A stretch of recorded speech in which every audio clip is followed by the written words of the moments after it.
सुप्रभात प्यारे बच्चों। कक्षा 10 हिंदी में आज रस में विभत्स रस के साथ मैं प्रस्तुत हूँ। मॉड्यूल 3 है यह। और बच्चों, मॉड्यूल 1 और 2 में आपको इतनी जानकारी हो चुकी है कि रस के परिभाषा क्या है, रस के भेद कितने हैं और उसके अंग कितने हैं। बच्चों, इसके पहले जो आपने मॉड्यूल 1 में रस के अंग, रस की परिभाषा के बारे में जाना, उसमें आपको ये जानकारी हुई कि जो भाव हमारे हृदय में लगातार छिपे रहते हैं और वो समय, स्थान या परिस्थिति के अनुसार प्रकट होते हैं, वह भाव अस्थाई भाव कहलाते हैं। और प्रत्येक रस का एक अस्थाई भाव होता है। बच्चों, तो हम रस की उत्पत्ति में यदि भरत मुनि के नाट्यशास्त्र में दिए गए सूत्र को देखें, विभाव अनुभाव संचारी भाव संयोग रस रस निष्पत्ति, यानी विभाव अनुभाव संचारी भाव के संयोग से रस की निष्पत्ति होती है। तो हम कह सकते हैं कि रस के 4 अंग हैं: अस्थाई भाव, विभाव, अनुभाव, संचारी या व्यभिचारी भाव। प्रत्येक रस में अस्थाई भाव निश्चित होता है।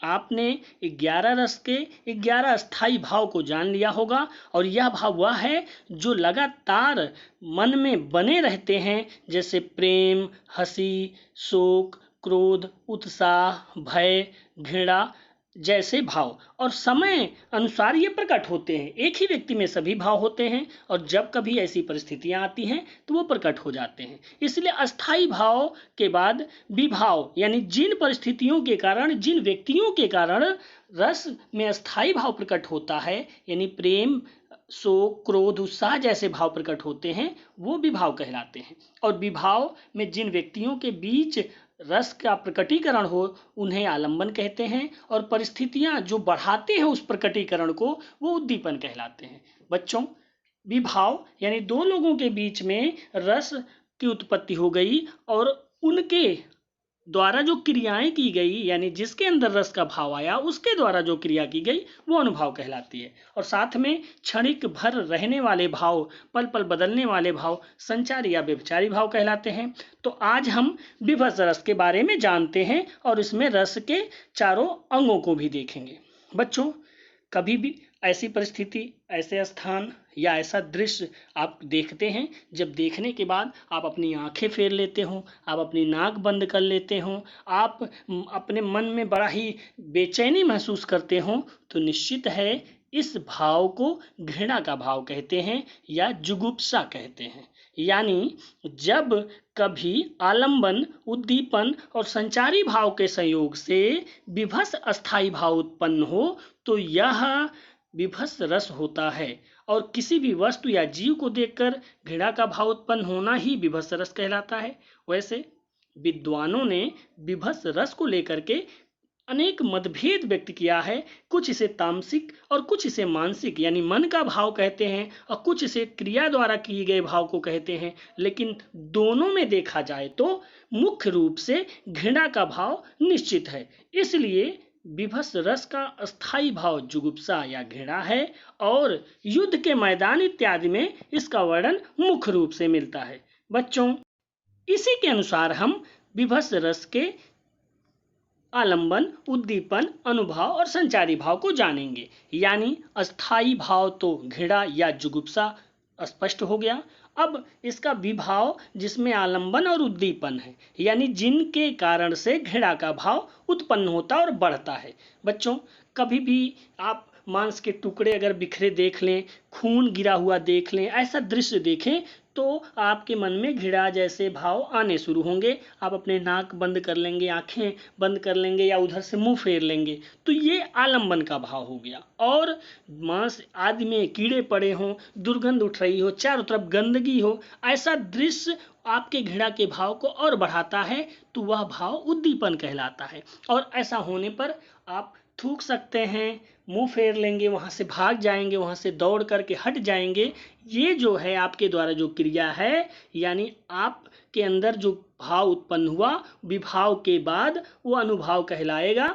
और साथ साथ में आप कभी सन्न हो जाएंगे, कभी एकदम से चुपचाप हो जाएंगे, कहीं दृश्य देख करके एकदम से आपके चेहरे का भाव बदल जाएगा, चेहरा लाल हो सकता है, आवेग उस जो है काफ़ी उत्तेजना में आके वहाँ से भाग सकते हैं, दौड़ सकते हैं, या एकदम से ऐसी स्थिति हो जाएगी कि आप कुछ सोच समझ नहीं पा रहे हैं। ये भाव जो होता है वो संचारी भाव, लेकिन ये क्षण क्षण भर बदलता है। तो निश्चित है अस्थाई भाव, विभाव, अनुभाव और संचारी भाव के संयोग से ही रस की उत्पत्ति होती है। और हम अगर रस में विभत्स रस की बात करें तो घृणा स्थायी भाव को विभाव, अनुभाव और संचारी भाव मिलकर जब पूरी तरह से निष्पत्ति करते हैं तो वहां पर विभत्स रस होता है। आइए हम इसे एक उदाहरण के माध्यम से समझते हैं। एक ऐसे मैदान का दृश्य जहां पर युद्ध के बाद शव बिखरे हुए हैं और वहां सियार, कौवे, गीध, अनेक मांस खाने वाले जानवर आकर शवों को खा रहे हों, उसकी दुर्दशा कर रहे हों। ऐसे दृश्य का वर्णन देखिए। सिर पर बैठ्यो काग आंख दोहु खात निकारत, खींचत जीबहि स्यार अति आनंद उर्धारत, गीध जांधि को खोदि खोदि कै मांस उपारत, स्वान अंगुरिन काटी काटी कै खात विदारत। बच्चों, ये पंक्तियां प्रसिद्ध हिंदी साहित्यकार भारतेंदु हरिश्चंद्र जी की है, जिन्होंने युद्ध के मैदान में मारे गए लोगों के शवों के दृश्य का वर्णन किया है। और इस दृश्य में वो दिखा रहे हैं कि कैसे मृत्यु होने के बाद शरीर को कौवे नोच रहे हैं, सियार और गिद्ध जैसे जानवर जीव आकर वहां उसे खा रहे हैं, कुत्ते भी पीछे नहीं हैं, शव की किस प्रकार दुर्दशा हो रही है। ऐसा दृश्य निश्चित है पढ़ने के और सुनने के बाद मन में घृणा का भाव लाता है। तो यह उदाहरण विभत्स रस का पूरी तरह से स्पष्ट है। और बच्चों, अस्थाई भाव घृणा या घृणा या जुगुप्सा इसमें हो गया। विभाव की हम बात करें तो इस युद्ध के मैदान में मांस, खून, मुर्दों इत्यादि का बिखरा होना, यानी शरीर के सौ के जो शरीर हैं वो बिखरे होने, साथ में गिद्धों द्वारा मांस को नोच कर खाया जाना, उसके घृणा के भाव को हमारे अंदर और बढ़ा सकता है। इसलिए आलम्बन और उद्दीपन दोनों मिलकर के यहाँ विभाव होते हैं। और ऐसा होने पर आप दुर्गंध आ रही तो नाक बंद कर लेंगे, वहां से बचकर निकल जाएंगे, उस दृश्य को नहीं देखना चाहेंगे। ये क्रियाएं जो हैं, आश्रय की जो क्रियाएं हैं, वो अनुभाव कहलाती हैं। साथ में ऐसे दृश्य के बाद घृणा के भाव के साथ साथ दीनता आएगी, डर आ सकता है, कंपकपी छूट सकती है। ये सारे भाव संचारी भाव हैं, लेकिन ये क्षण क्षण भर बदलते रहते हैं, लेकिन घृणा लगातार बना रहता है। तो बच्चों, यह रस मुख्यतः युद्ध के वर्णन में पाया जाता है, जब युद्ध के पश्चात लाशों को चील कौओं द्वारा बड़े ही घृणित तरीके से खाया जाता हो, साथ में घृणित वस्तुएं, घृणित चीजें या व्यक्ति को देखकर उनके संबंध में विचार करके, उनके संबंध में सुनकर मन में उत्पन्न होने वाले जो भाव या ग्लानि है, वही विभत्स रस होते हैं। तो आपको विभत्स रस स्पष्ट रूप से समझ में आ गया होगा। इसके हम अन्य उदाहरण को देखते हैं। एक उदाहरण ये देखिए, कितना सुंदर उदाहरण है ये विभत्स रस का, कि कोई अतड़िन की पहरी माल इतारत दिखावत, कोई चर्बी लय चोप सहित निज अंगनी लावत, कोई मुंडिन लय माल माद कंदचक लय डारत, कोई रण क्षण पै बैठी करे जो फाड़ी निकारत। बच्चों, यह दृश्य अत्यंत ही घृणा योग्य है, जो जहां पर एक शमशान के दृश्य का वर्णन है कि गीध, सियार, कुत्ते आदि द्वारा मांस को नोच नोच कर खाया जा रहा है, और कोई कोई जानवर तो शवों के ऊपर बैठ करके उनके सीने को फाड़ करके वहां पर मांस खा रहे हैं। तो यह मुर्दे, मांस और शमशान के दृश्य का वर्णन है। इसलिए यहाँ पर मुर्दे, मांस और शमशान के दृश्य आलंबन हो गए, गीध, सियार, कुत्ते इत्यादि ये सब उद्दीपन हो गए, और राजा या कोई व्यक्ति जो इन दृश्य को देख रहा हो, उसके बारे में जो सोच रहा है, जो उसके बारे में उसे ग्लानि मोह हो रही है, वो संचारी भाव हैं, और साथ में अस्थाई भाव घृणा बना हुआ है। इसलिए यहाँ पर विभत्स रस है। दूसरा उदाहरण देखिए, कई गलियों के बीच कई नालों के पार, कूड़े करकट के ढेरों के बाद, बदबू से फटते जाते इस टोले के अंदर, खुशबू रचते हैं हाथ।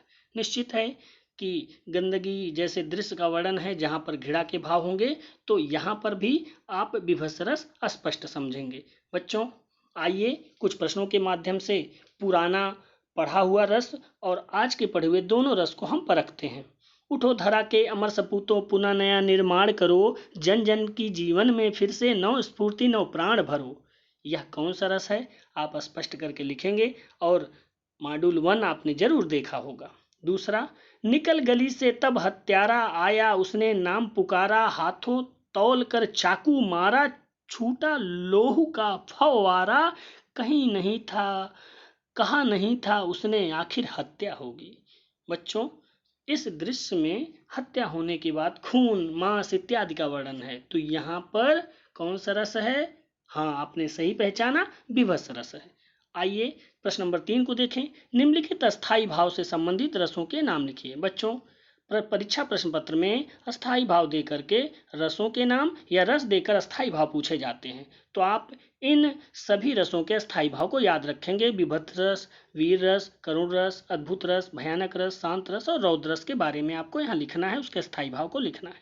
प्रश्न नंबर 4, विभत्स रस का अस्थायी भाव लिखकर स्पष्ट कीजिए। यानी अस्थायी भाव क्या होगा यह बता करके आप इसका पूरा वर्णन करेंगे। बच्चों, उम्मीद करता हूं कि इस वीडियो में आपको रस स्पष्ट रूप से समझ में आ गया हो। अगले वीडियो में 2 रसों के साथ आपसे मिलेंगे। जय हिंद, धन्यवाद।